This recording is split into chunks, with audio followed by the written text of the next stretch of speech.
Momo. Napenda kuita Momo kwa sababu ya utondo upeji yako. Na ameenda wapi jamaa? Yaani babe, alinifanisha sio anaumwa kichwa, sio ana malaria, akaenda huko hospitali.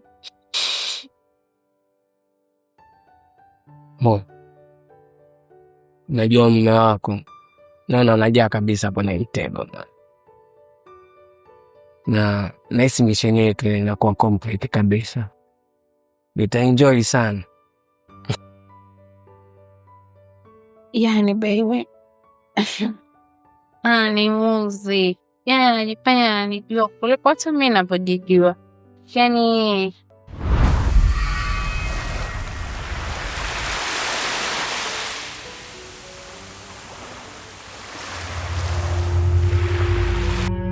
tunapendana. Yaani tunapendana sana. Na huu sio mchezo wa kuigiza. Haya ni maisha halisi ambayo tunayaishi. Na mimi nimekueleza hivi kwa sababu wewe ni rafiki yangu na ninakuheshimu. Shima? Si shima. Shima gani unazungumzia wewe? Bosi Salim. Mkwe Salim. Tangu lini wewe ukaniheshimu mimi? Yaani jambo ambalo umelisahau ni dogo sana. Kwamba mimi heshima kwangu ni pesa, noti, nyekundu ndio heshima ambayo inaweza kanifanya mimi nikatoka hapa nikaenda kanunua ugali, nikanunua kamnyweso nikanywa na nikaweka heshima baa, nikawanunulia walevi wote kaniona mimi ndo boss. Sasa sijui unazungumzia heshima gani? Alafu sasa mnaona unajisahau sana.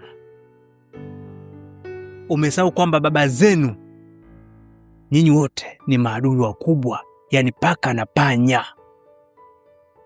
Sasa vipi kama mimi hii taarifa nitaenda kupeleka kwa baba yako na kwa baba yake huyu binti?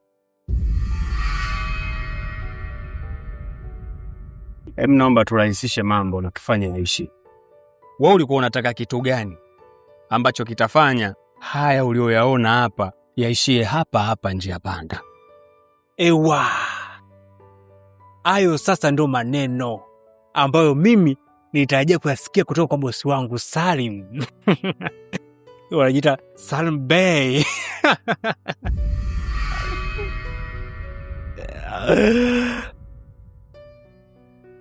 Kuna mambo mawili tu ambayo mimi nahitaji kutoka kwako. Jambo la kwanza,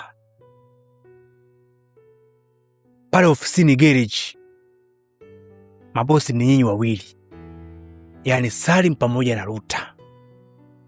Pia kuna mtu mmemwajiri ambaye ni foreman anayeongoza vijana wote na kuwalipa.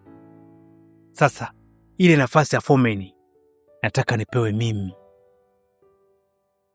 na yule atolewe kabisa pale. Yani wale vijana wote wawe under control yangu mimi. Yani kabla hujafikia kuwaletea nyinyi taarifa, wafike kwangu kama foreman, mimi ndo niwape nyinyi taarifa. Lakini jambo la pili, kutoka kwako wewe peke yako, nahitaji pesa. Gumbo, huo ni usaliti mkubwa sana. Ina maana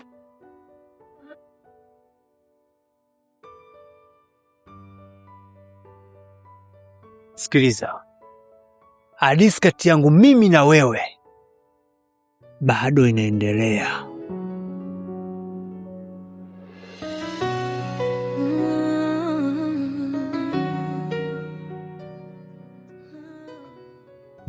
Gumbo, shemeji naomba usimame. Tafadhali Gumbo, nakuomba usifanye hivi. Naomba nisikize hata kidogo tu na mazungumzo na wewe. Unataka nini Saida? Mimi nimeshazungumza na bosi wangu na makubaliano yetu yamefika mwisho. Unanichelewesha kwenda nyumbani kula chakula cha mke wangu bwana. Gumbo, ukisema siri utaharibu amani ya familia yetu yote. babangu ataniua mimi. Na dadangu atapata aibu hapa mtaani isiyofutika. Tafadhali nakuomba. Naomba utunze hii siri kama kaka anavyomlinda mdogo wake. Nakuomba usimwambie mtu yoyote yule. Please. Siri nzito kama hii kuibeba bure ni jambo ambalo haliwezekani. Alafu unajua ni gharama kiasi gani kufunga mdomo wangu? Kwani niendelee kutunza hii siri wakati naweza nikapata pesa na mamlaka? Gumbwa, sisi ni wanafamilia. Unawezaje kufanya biashara hii kwenye maisha yangu? Kumbuka pia Salimu ameshakwambia atakupa kila kitu unachokitaka. Si basi ameisha. Kwa nini unaendelea kutufuatilia? Nisikilize vizuri na unielewe. Mimi hapa sihitaji pesa kwa Salimu, bali kwa kupitia hili nimemshika Salimu pabaya. Yaani kwa kifupi nimemfunga kamba shingoni. Na mimi ndio mwamuzi wa huu mpira. Nikiamua tu sasa hivi nitoe siri, nyinyi nyote mnaangamia. Sasa usijaribu kunipigia vimagoti hapa. Mimi sio Mungu. Mimi hapa ni Gumbwa. Na Gumbwa ninaujua utamu wa siri. Hata usijali.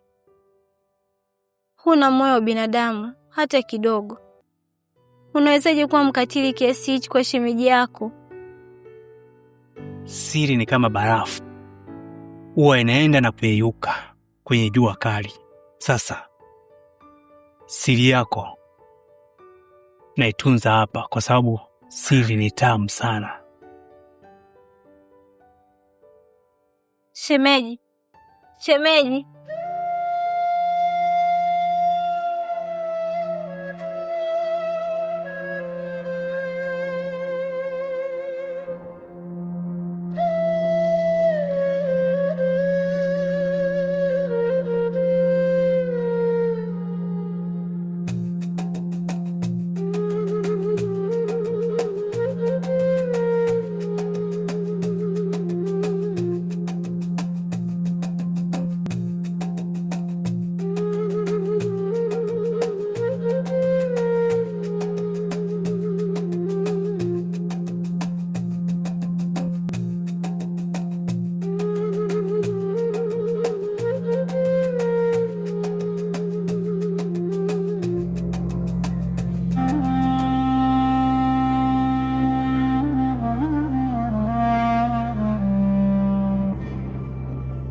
Baridi limetawala pale pale na joto la mahaba.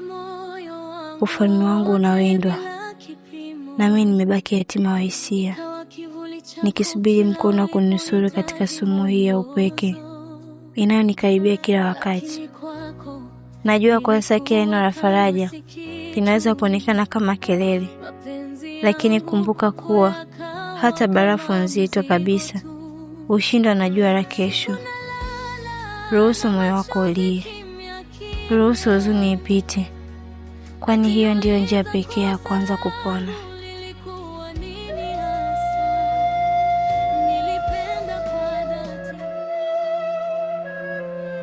Tuliongea vitu vingi kama nakumbuka. Na akakwambia kama iko siku utakuja kujua upande wangu wa pili. Utakuja kunitia kwa nini ulinikubalia.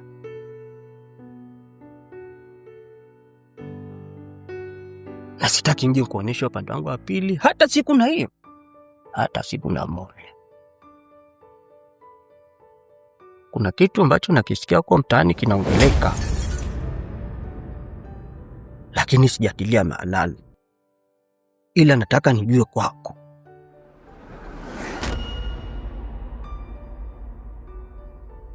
Naomba uniambie, Salimu ni nani?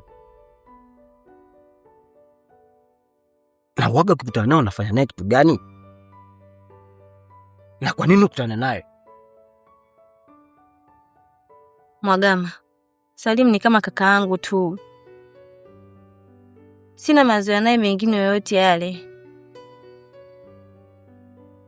Salim ni kama kaka yako?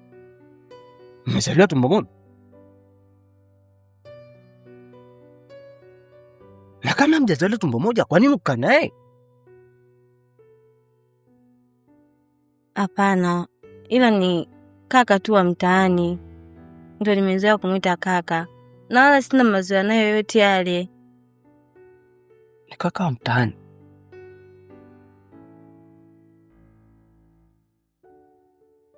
Ndio mnakaaga naye kule kwenye kuta za nyumba kule? Hivi unafikiri kile kinachoendelea mimi sikijui? Akutongozi yule? Hajawahi hata kunitongoza. Kwenye simu yako umemsave nani?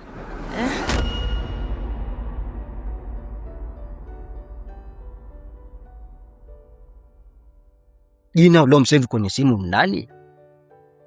Umemsave pale Salimu, mbele ukaweka Makopa. Lakini mimi nimesave Mwagama ukaweka na Kiboko. Mimi Kiboko? Ukiniangalia nafanana Kiboko. Mwagama. Hivyo unavyofikiria wala haviko. Yaani sio kweli.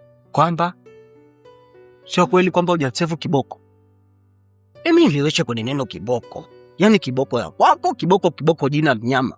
Mwagama, nimependa tu kusave hivyo, lakini sio kwa ubaya. Hivi unajua sura yako ya upole ndio inaniponza mimi, nakuona kama kweli ni Yesu ameshuka juu yake hapa. Lakini kama nisingekuwa nimekupenda kwa dhati, kitu nilichokuja kukufanyia wewe kisingekuwa cha mkwala. Ndio ungejua pande wangu wa pili hapa. Mimi taarifa zako ninazo. Watu watakunyima hela tu, lakini taarifa zako ninazo. Ziko hapa. Na kila unachokifanya, kila tu unaopiga, naambiwa. Naomba nihakikishie kama kweli utakuwa karibu na Salim. Niambie. Na kuahidi, kuanzia leo hivi ninavyoongea, haki ya Mungu, mimi naacha mazoea naye. Na kuahidi Mwagamba.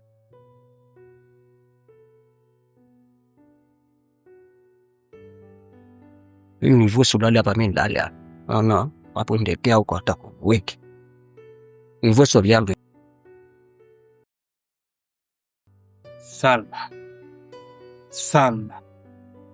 Salma yanapita mara 3. Unajua ni wachache sana katika dunia wanaoita mara 3. Basi mimi ni mmoja kati ya watu wachache ambao nakuita mara 3. Unajua Salma, kuna vitu kuna wengine mpaka wapige deki ndio vinasimama, lakini wewe unavyo vimesimama vyenyewe. Unamaanisha nini kusema hivyo? Utanielewa tu taratibu, hata usijali. Yaani, unajua jana usiku sana nimelala, nimeota tipo mimi na Faraga. Eneo zuri. Tunapenzika kimapenzi. Yaani nimeenjoy sana usiku wa jana, afu naamka leo na kuona wewe tena. Sikia nipandia yako mpa. Na kuheshimu. Na nakuchukulia kama wako wao. Naomba mimi na wewe tuheshimiane. Univalishe joo la heshima. Ukiniambia ya maneno tena, namwambia mko wao. Nadhani tumeelewana.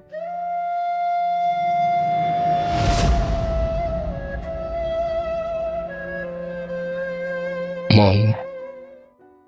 Napenda na kuita Momo kwa sababu ya utondo mpeti yako.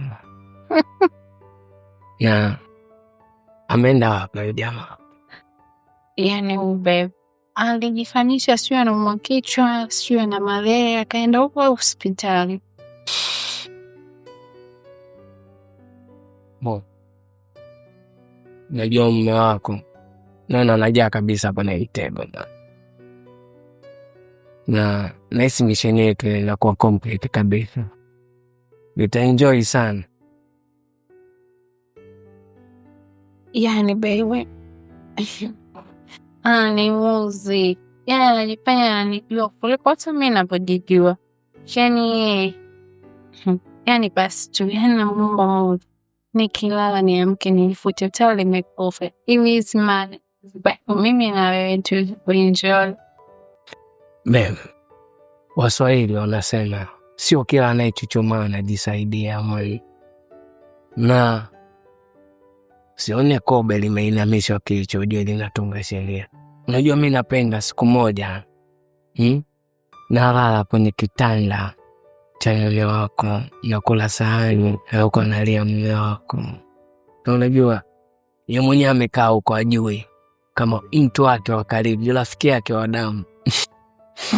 Ndio Salomo. Yaani bwana wewe uko na masira. Haya, usijali, kila kitu kitakuwa safi na utaenjoy sana. Amini. Wahenga wanasema sinchiti baby, sinchiti. Ukinichiti wakuja kukubomoa.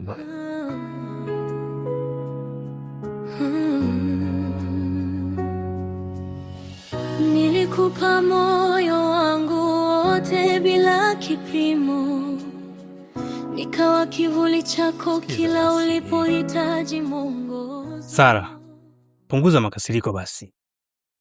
Usiwe kama kuni ya akiba inayomcheka nayo ungua jikoni. Hebu nisikilize.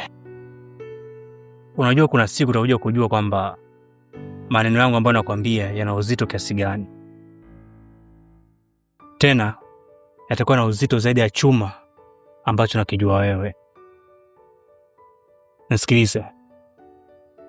Leo hii unaniona mimi dhaifu kwa sababu nimetapakaa vumbi la upendo. Lakini unatakiwa uelewe kwamba upendo huo unaisha. Upendo huo unafutika. Alafu na kuna siku ili vumbi la upendo litafutika. Sasa sijui nini kitatokea. Vumbi likifutika unabaki udongo, na udongo hauna thamani mbele ya almasi. Nenda kanywa maji utulie gumba. Sikize Sara. Sara. Oye.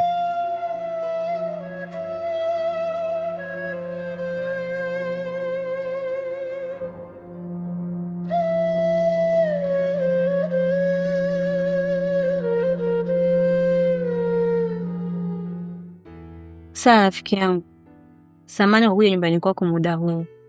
Najua kabisa ukutegemea ujio wangu saa hizi. Ila kwa kuwa nina matatizo makubwa sana amenikuta, ndio maana nikaamua kuja. Sauda, matatizo gani haya? Mbona anitisha tena? Gumbo alitufumania njiani mimi na Salimu, tukiwa kwenye mazungumzo. Na akaingilia mazungumzo yao kati. Aliongea sana maneno ya kashfa ambayo yaliniumiza sana. Nalifikia sisi mpaka akataka kugombana na kuniambia kuwa tukitaka anyamaze hii siri sijulikane mtaani. Anahitaji vitu hivyo viwili. Vitu gani hivyo Sauda? Alisema kuwa kitu cha kwanza, amesema kuwa anahitaji uongozi pale ofisini kwa Salimu.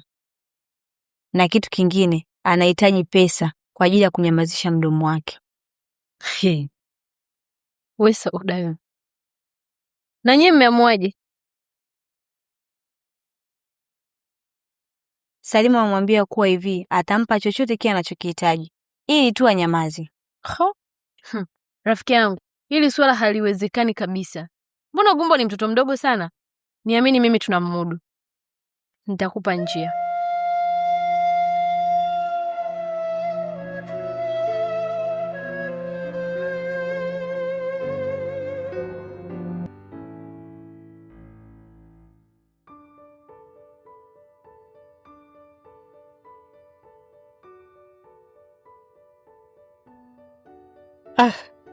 Nuru huyo. Yaani kikonaga moyo wangu unalia ndi, yaani mlipuko tu muda wote. Unajua Nuru, anajua namna gani alivyokuumba.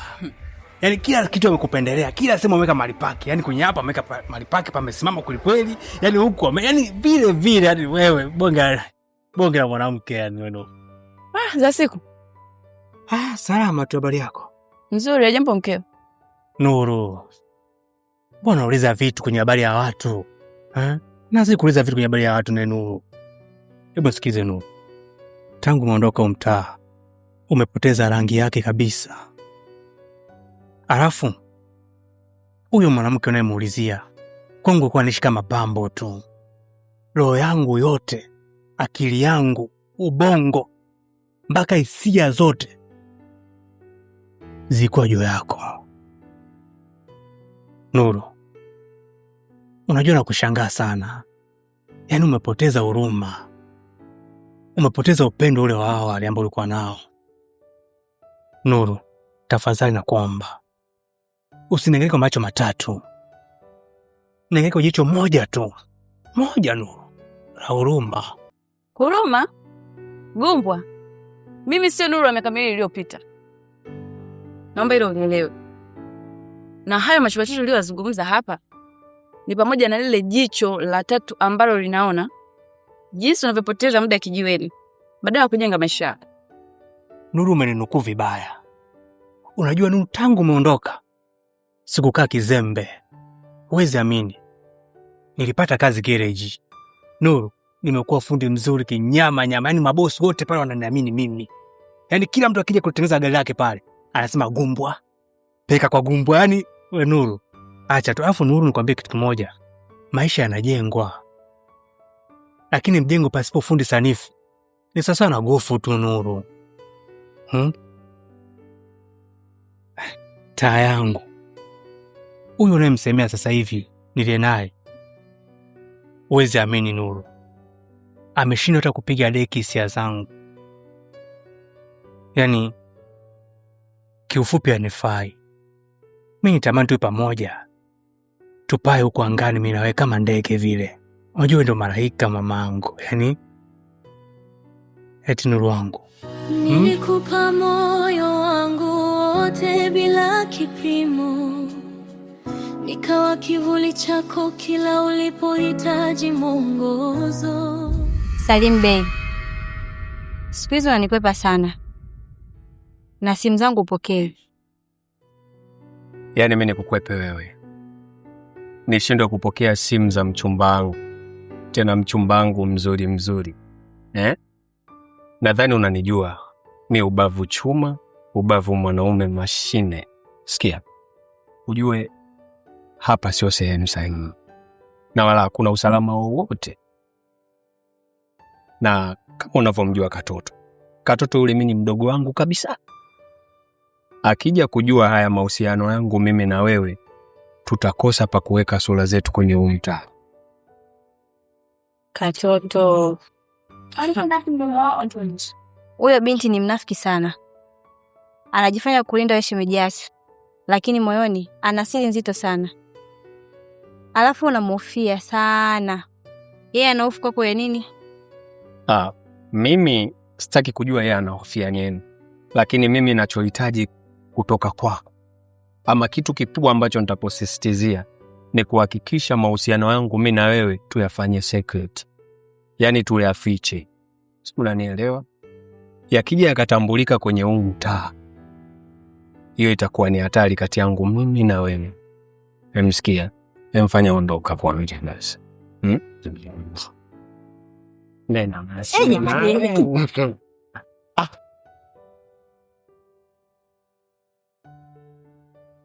Dukani.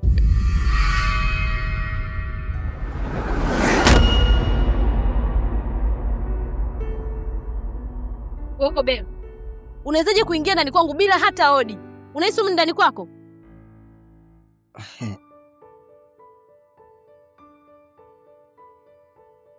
Sawa. Mbona kwa mkali sana? Nimepita nikaona si vyema kuja kukuona. Sasa unataka ujue kitu kimoja. Mimi bado naishi moyoni mwangu. Na kuna vitu bado hatujamaliza.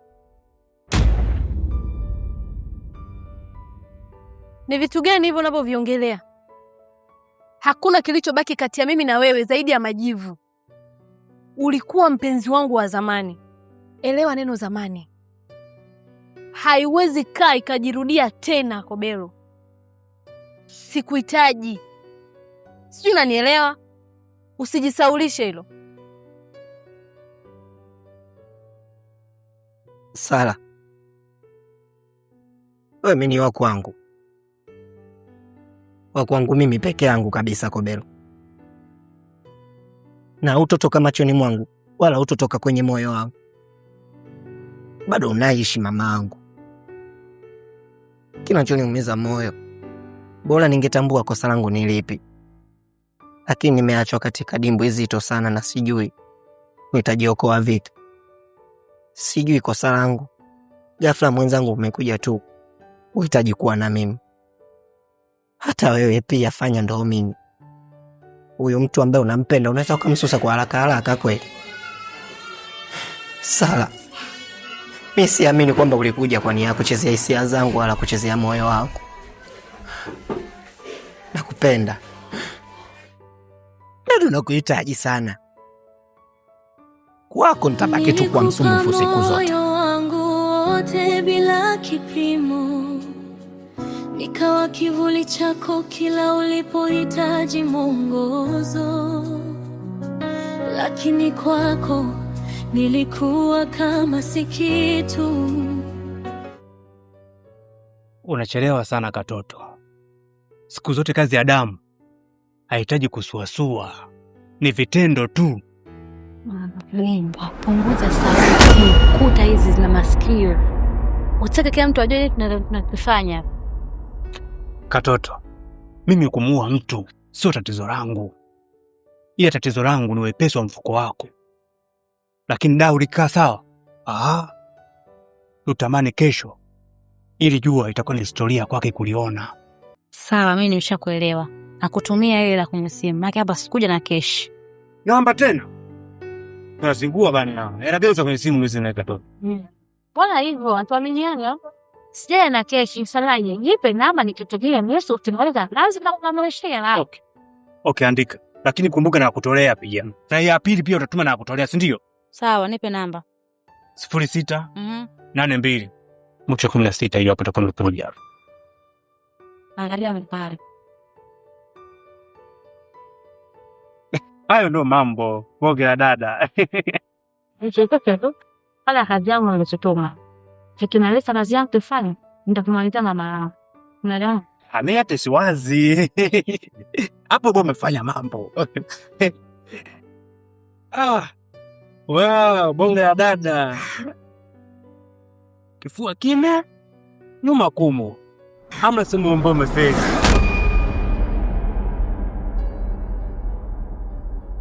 Sara, inawezekana nimekukosea kwa vile ambavyo naamini wewe. Lakini moyo wako na akili yako haviwezi kusahau kipindi chote ambacho tuko pamoja. Kobelo, naomba nikwambie kitu. Na unisikilize vizuri, unielewe. Sahau kuhusu mwili wangu. Sahau kuhusu akili yangu. Huyu sio Sara unayemjua. Huyu ni Sara mpya. Sio ile uliokuwa unamchezea Kobelo. Lakini ushapewa. Rizika na unyamaze. Nilichokupaga wakati ule ilikuwa ni hisani tu na wala ukustahili. Kwa hiyo naomba uinuke na utoke nje kabla sijatumia lugha ambayo hautoipenda. Na wakati huu utakaoondoka, hakikisha hata kivuli chako hakitonikaribia.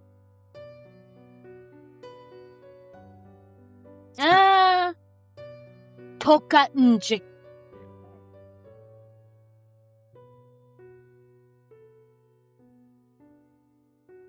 Nadhani nimetumia lugha ya Kiswahili, lugha fasaha kabisa. Kwa hiyo maswali yangu yamekosa majibu. Maswali ninayokuuliza Gumbwa yamekosa majibu. Hivi wewe una ajenda gani na katoto? Una ajenda gani wewe na shemeji yangu mimi? Au kuna siri gani imejificha kati yako wewe na katoto? Unaweza kaniambia?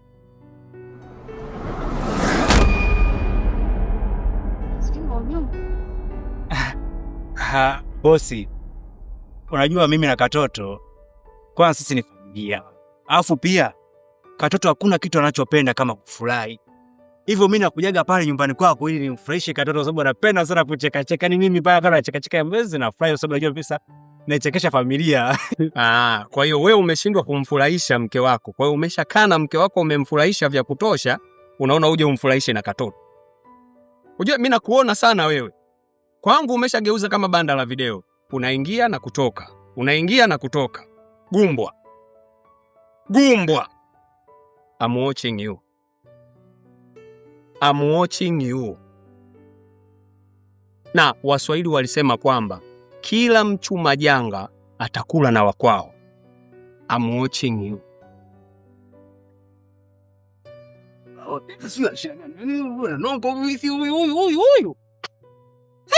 Kama huyu pesa watu na hela wananunua kama huyu. Matajiri hatuna. Voko. Yaani mimi sasa hivi Gumbwa simuelewi kabisa. Anazidi kunichanganya akili. Gumbwa kafanya nini tena? Yeye anazidi kunichanganya. Ananitishia na kuniambia kuwa anahitaji nusu ya mazao yako kwenye shamba la baba yangu ambao nalisimamia mimi. La sivyo, atatangaza mtaa mzima, watu watajua hiyo si alokuepo nayo yeye. Kitu ambacho ukijui Sauda. Gumbwa anacheza na akili zenu. Gumbwa hawezi kutoka hapo akaenda kawafuata wazazi wako kuambia upuuzi huo hata siku moja. Kitu utakachokifanya ni kutoka hapo na kwenda kumfuata mke wa Salimu, na yule mke wa Salimu atakufuata wewe. Kwa kitu ambacho unatakiwa ufanye ni kwenda mbele ya muda. Sio, unaelewa? Mimi hapa nitafanya kitu kimoja. Nitaongea na Mungu ili niweze kujua anawaza nini na akili yake inaishia wapi. Baada ya hapo nitakuwa nishapata plan B. Lakini samahani, mimi sijaelewa hapo uliposema kuwa tunaenda mbele ya muda. Ina maana gani? Sauda, kaa uone ninavyocheza kete zangu vizuri.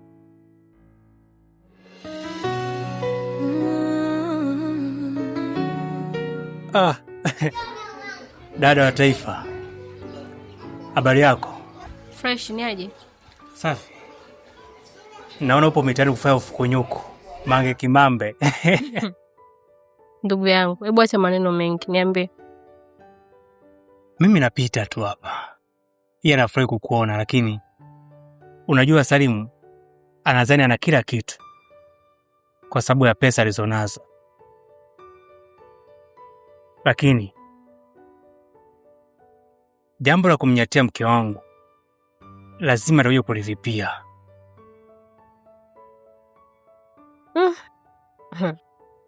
Pole sana Gumbwa. Kumpiga Salimu moja kwa moja ni ngumu sana, na wala siwezi kukushauri hilo.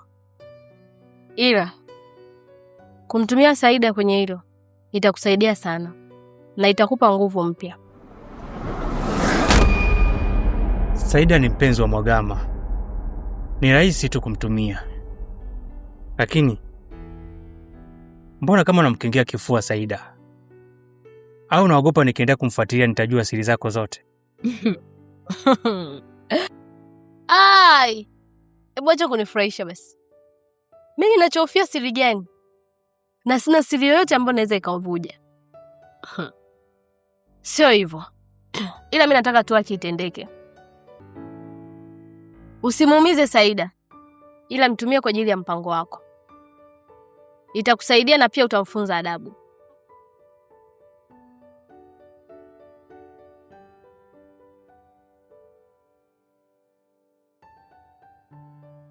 Acha inyeshe. Tuone panapovuja.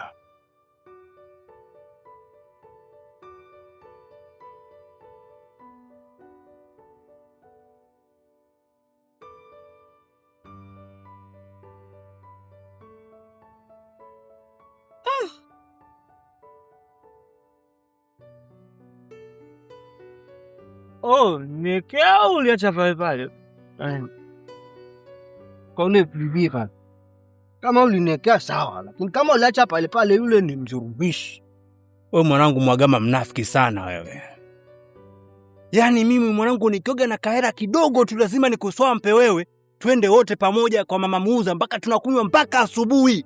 Lakini wewe umepata kidogo, si umepata wapi maskini ya Mungu safari? Umeenda huko umejibana mwenyewe, umejificha, umekunywa mwenye peke yako. Umeniacha mimi kama vile sio ndugu yako yani.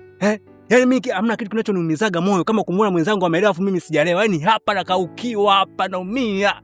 Wewe. Sasa kama mtu una hela unataka ulewe ili wewe. Ukiwa wewe hauna hela mimi nakubeba kabisa vizuri. Tena sijawahi kukuacha kama mfuko wa koti. Wewe ni hapa na mimi, wewe ni hapa na mimi. Na hujawahi hata kuniacha wewe. Nikoga mimi na hela. Kwa nini waga na kukopa? Wewe vipi bwana? Kwanza nipeleke nyumbani mimi nikalala. Hata kama umeelewa najua utakuwa umenisikia. Mimi najuaga ukilewa wewe unajuaga unakumbuka ya kesho. Ulewi akili unalewa pombe. Kwa sababu na ndani hapa unaponiona kwamba siwezi kujielewa. Najielewa na kudao ni gumbo na mimi ni mzee. Sio gumbo ugumbwa. Rudia vizuri. Anapoelewa wewe ni gumbwa. Hapo sawa. Mbwa mmoja ushajielewa. Nisikilize. Jana kwa kule kwa mzee Sura. Kuna habari nimezisikia sio nzuri kutoka kwa Katoto. Kwa mzee Sura kule chini kule. Ndio kule bondeni. Katoto anasema kwamba wewe unalelewa na mwanamke Saida ule. Umekuwa ni kibaka wa Saida. Yaani kiasi kwamba yeye Saida yeye anadanga kwa mwanaume wa watu afu wewe anakulisha wewe. Yesu wangu. Hadi mrefu mkumbuka Yesu. Hivi Katoto anamtafuta nini ule? Hivi anashindwa kuelewa kama mimi nani kwenye huu mtaa? Anashindwa kuelewa huu mtaa katika watu waliolelewa hususan na mtendaji ni mimi. Na hakuna anayeweza kunisogelea hapa. Anataka kutukana matusi ya nguoni. Ananifuatilia anataka kutoa matusi ya nguoni. Na wewe kipindi anaongea na wewe uliongea kitu gani hapa? Maanisha na wewe uliongea naye. Na wewe ni mmoja wapo. Okay, tuachane na hayo kwanza. Ndio nakuuliza wewe. Kwa nini mnizungumzie wewe na Katoto? Mimi nikuzungumzia na Katoto? Yaani mimi jinsi leo tulivyo damu, mimi na wewe, mimi siwezi kukuacha wewe mpaka unakufa mpaka kiyama. Nishaongea kabisa. Kafufue babangu kaburini, kafufue mamangu kaburini vile vile. Nishakwambia mimi kukuacha wewe mpaka ufe. Nihakikisha kabisa unakufa na pombe zako na gongo, mimi ndo nakuacha wewe. Lakini sikiza nikwambie kitu kimoja. Hebu fanya mpango basi ile hela ambayo nilikupa wiki iliyopita basi. Angalau hata na mimi nikapoze kwa unajua mimi kumwona mwenzangu ameelewa afu mimi sijaelewa mimi moyo wangu bana unadunda sana unajua na shida mambo yako hapa tayari ushaingiza maswala ya kudaiana. Wewe kila tukionana ni madeni, kila tukionana ni hela, kila namna ni hela. Wewe una hela na hata kama ni deni sawa, si nimekwambia nitakulipa. Madeni kitu gani bwana? Kwani mambana ama au nimekufa? Hata kama uami bana sometimes mimi ulivyolewa na mimi natamani nifanye hivyo. Uliza shilingi ngapi unanidai wewe? Ndo mambo lipa hapa. Shilingi ngapi? Si 10,000 ndugu yangu. Sasa 10,000. Mwagama bwana. 10,000? Ndio au umeshasahau? Sasa ile ndogo ndo unanidai. Hayo ndo mambo haya. Ngoja. Kwani ndangu uliweka wapi? Si nilikuwa na hela. Akiwa Mwagama itafika tu hata mwenyewe urafiki wetu utavunjika kwa sababu mambo ya kipumbavu hivyo. Unakwambia Mwagama wewe mambo yataisha. Sasa kitu gani? Arika. Sasa unatoka na pote ile hapo tu kwani kitu gani bwana? Wewe kila unaponikuta ni hela. Subiri kwanza Mwagama. Nini? Nimekumbuka. Nini? Utalifuata nyumbani. Nani? Subiri ngoja. Sikiliza mwanangu, sikiliza. Unajua unaniharibia pozi. Boy, naamini kaliwekeza ili nipate hata kitu. Ngoja unaniharibia pozi mimi kwani unaenda kuonana na Saida huko mbele. Subiri nataka kuniharibia siku zangu wewe. Subiri kwanza. Unajua nataka kuniharibia siku zangu wewe. Siku zako? Una siku zako wewe? Ndio nazo. Una siku zako? Ndio. Basi subiri na mimi zichukue hizo siku zako. Sasa usipati mbwa. Subiri kwanza. Afu Mwagama. Kokotea mawe. Mawe? Takokotea mawe. Umeanza kuona urafiki wa mashaka Mwagama. Piga papa. Nikokotea mawe kumta papa. Lakini bado kaning'onga kisogo. Ukaniona mimi mjinga sifai sieleweki. Ukanifanya bongo zozo mimi sielewi kitu kinachoendelea. Yaani hapa sasa hivi unajifanya mwema, kumbe una lolote. Kila nikija hapo naifanywa nauma. Kila kikugusa huko nafanywa nauma. Lakini kikuacha nafasi tu na kaza kwenda kuzunguka huko kwenye majumba ya watu. Na umevaa vizuri umependeza. Kwa taarifa kuna mtu ambaye anaweza akakuzuia kukupa maneno. Mtu kulaza kunyime chakula, kunyime hela, lakini sio maneno hapo. Nikiwa sipo natoka na vangu vizuri, unaenda kuzunguka huko kwenye majumba ya watu. Kinachokupelekesha ni nini? Na kati unasema unaumwa. Kaona mchukulia mimi mtoto mdogo hapa. Na mchukulia sielewi. Sinaongea na wewe. Mwagama, nimechoka na hizo kelele zako. Nimechoka tena hizo pombe zako. Ndiyo, nilitoka. Tena nilienda kutafuta amani ambayo kwako siipati. Nadhani hapo utakuwa umenielewa vizuri. Nilikupa moyo wangu wote bila kipimo. Nikawa kivuli chako kila ulipohitaji. Kuna kitu nakitafuta wewe mwanamke, ushakujua. Kunaye kitu nakitafuta kwenye roho yangu, ndio utakuja kunijua. Nataka kuona upande wangu wa pili, nishakuona. Kwambie kitu. Vuruga ukivurugavyo, fanya ufanyavyo, tembea, zunguka, pita na kila mtu. Mwenye kila rangi, nyekundu, kijani, njano, pita naye. Lakini hapa utoki. Hapa umoki. Chanielewa? Kama nimelamba kibuyu cha asali kimchakanywa na zake kodi, siwezi kukiacha. Niko lazima koso chochote kile, lakini sikukosa wewe. Kwa sababu najitolea kila kitu. Yaani mimi nakaza kuhangaika huko. Toka rafiki zangu akina Gumbo anakaza kunicheka. Wananiambia mimi natapeliwa mapenzi. Na kubali, nasema sawa. Hata ukicheka kini kitu niko nacho ndani. Naficha makucha yako. Alafu unakuja kuniambia kitu kisieleweka. Kwambie kitu. Mimi na wewe kitakacho kutenganisha ni kitu hicho kimoja. Wewe nikutangulize kabulini kufikie au mimi nitangulia. Hapo ndio nitakubali kwamba mimi na wewe tumeachana. Ipo. Umeelewa? Mwagama, mapenzi hayafusiwi.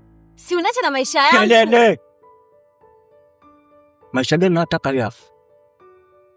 Kaya uloko ndo maisha yako haya. Mwagama, kwisha. Naongea kitu gani hapa? Au nichukue kila kitu kilichokuwa changu hapa?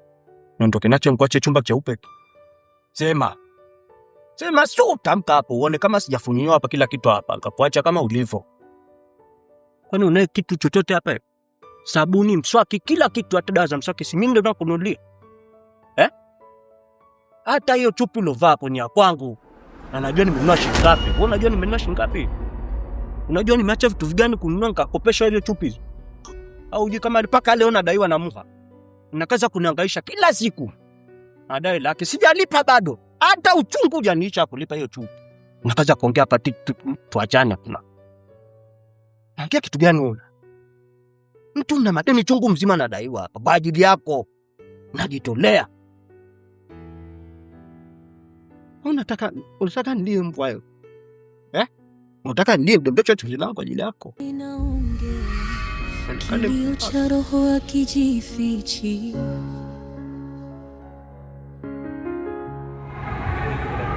Mapenzi yangu yanapotea. Hivi unajua shida yako ni nini? Au nadhani mapenzi maneno kwenye kanga? Jimbo liko wazi. Nataka kuwa na mwanaume anayejua kesho yake. Na sio kuwa na mwanaume anayesubiri mwanamke wake aondoke ndipo anikumbuke na mimi. Nuru. Kila mtu anaanguka. Na mimi nimeanguka kwako. Yule mwanamke ilikuwa ni jaribio tu. Na mtihani umenishinda. Nuru, nahitaji kurisiti kwako. Niamini mimi Nuru. Kwa sasa nimejipanga sana kwa ajili yako.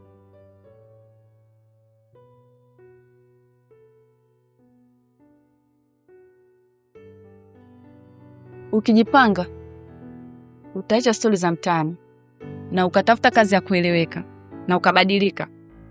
Hapo ndipo nahisi jicho langu la tatu litajifunga na kukuona kama binadamu mpya. Ila kwa sasa namuona Gumbo yule yule. Nilikupa moyo wangu wote bila kipimo. Nikawa kivuli chako kila ulipohitaji. Saida, nakuona shoga yangu batulia. Katoto, utakuja kuniua kwa pressure. Kwani si uniache? Maisha yangu yanakuhusu nini? Maisha yako yananihusu kwa sababu Mwagama ni rafiki yangu. Halafu Saida, kwa nini mtu watu anamdanganya? Kesi kuna mlela zake anakuumpa umpi. Siku kija kugundua tumfanyia, hivi nafikiri utafanyaje? Mtaa wote watauchoma. Aibu itakuwa kwako shoga yangu. Sikia nikwambie katoto. Huyo Mwagama anayemzungumzia wewe ni kama kero kwangu. Anachojua yeye ni kunywa tu pombe zake na kuja kunipigia kelele nyumbani kwangu. Na ukisubutu kumwambia chochote kile, nitakutangaza mtaa mzima kuwa inaombaga hela maziwa. Si unanielewa? Kumbe hilo tu. Naomba tukwenda kuitangaza. Nenda. Tuone aibu yako wewe na kwangu mimi ipi itakuwa kubwa. Hamna shida. Huu ni mchezo tu. Nakusikitikia.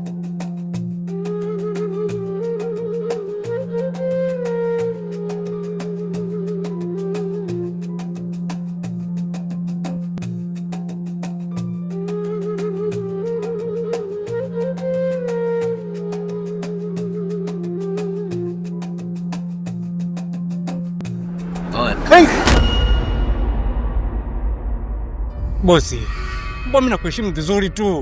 Wewe unajua hizi kazi ni hatari. Alafu mwisho wa siku unakuja. Hivi bosi, kulemba sote tuna shida gani naye bana? Mwanaume alembe sauti. Watakukamia. Sikiliza tuachane na. Naomba umfuate Katoto. Sawa. Umwambie kwamba mwende mkauone shafanya kazi yake. Kwa hiyo mfuate mwambie bwana mimi nishafanya kazi yako. Hizo nikakuonesha mwili ulipo. Ujue unafanyaje. Boss. Lakini si marusi ya kuua. Acha ujinga mna. Wewe nenda kamwambia afu fuata maelekezo. Mbona unataka kushindana na maelekezo? Ni akili sana. Okay, sawa boss, mtafanya hivi.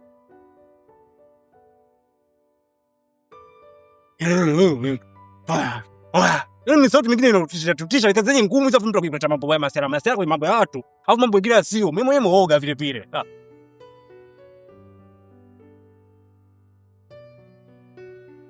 Nimeamua, nimechoka kuendelea kumeza hizi kero kama dawa ya uchungu. Ni lazima leo nikakabiliana na Katoto tena mbele za watu. Na hawa wanazengwe aloambia maneno ya uongo. Ni lazima wakajue ukweli upo pande zipi. Kwa sababu nimechoka kuendelea kuogopa kivuli cha mtu aliyoshindana na maisha yake mwenyewe. Una hakika unataka kuingia kwenye hilo shimo? Mara nyingi ukicheza na nguruwe, utatoka na matope rafiki yangu. Acha niingie kwenye matope, lakini angalau mtaa mzima utakuwa unajua ni nani mkorofi kati yangu mimi na Katoto. Leo lazima pakachimbike. Sawa Saida rafiki yangu. Mimi nakuamini sana. Sawa.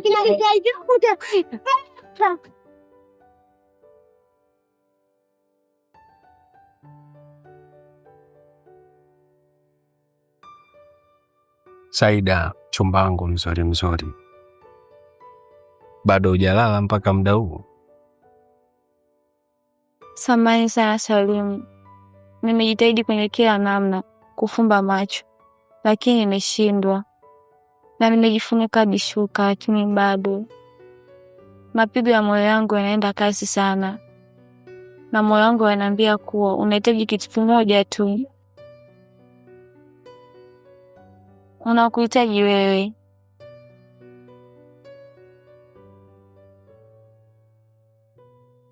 Naelewa mpenzi wangu. Tena naelewa sana. Nadhani hata wewe unajua ni kiasi gani na mimi nakuhitaji. Lakini Saida, sasa hivi ni usiku. Kila mtu amelala. Naufia nisije nika kuponza na kuiharibu heshima yako usiku.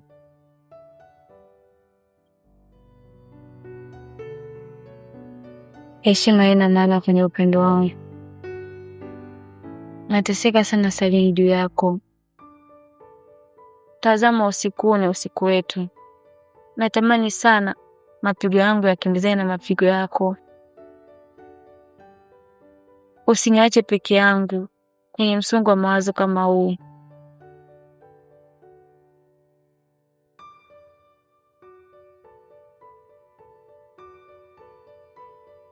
Salim. Sauda, sauti yako inateketeza kila aina ya ulinzi kwenye mwili wangu, na kila siku inanifanya niamini kuwa moyo wangu haudundi tu ili mimi kuishi, bali unadunda kwa ajili yako. Na upendo wako kwangu mama ni uhai.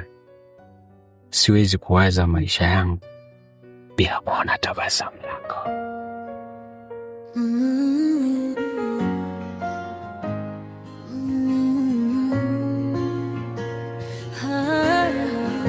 Halo. Nisikilize Gumbwa. Sitaki ushahidi wowote ubaki. Katoto,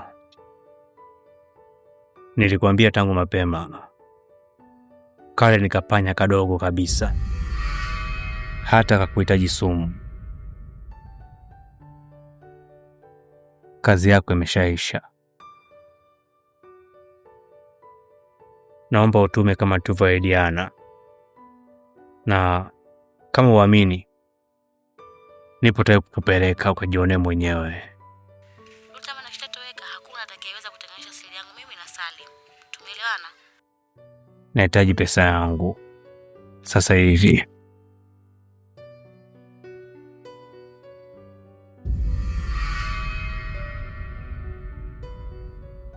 Asante sana mpenzi wangu. Naamini leo nitalala usingizi wenye amani sana, kwa sababu umeweza kunitimizia kile ambacho nilikuwa nakitaka. Umelizika lakini? Nimeenjoy sana. Kweli? Yeah. Mimi pia nimeenjoy. Sasa acha nikimbie kumwoa yule jini kisirani. Simuona simu zake. Basi hamna shida, kwa kuwa mimi nishamaliza jangu. Siwezi nikakuzuia. Kweli? Nilikupa moyo wangu wote bila kipimo, nikawa kivuli chako kila ulipohitaji mwongozo, lakini kwako nilikuwa kama si kitu. Mapenzi